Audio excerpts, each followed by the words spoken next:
جنت میں ایک نہر ہے، اس نہر کا نام رجب ہے۔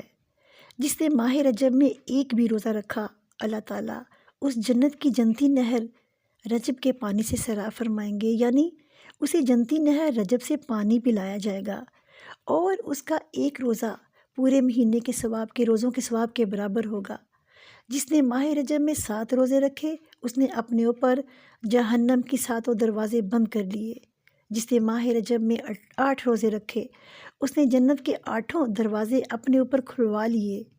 جس نے ماہ رجب میں 10 روزے رکھے، اور جب وہ 10ویں روزے کی افطاری کرے گا، اللہ تعالیٰ اس کے گناہوں کو نیکیوں میں بدل دے گا، اور جو اس بابرکت مہینے میں زیادہ روزے رکھے گا، اس کے لیے اجر و ثواب میں اضافہ فرما دے گا۔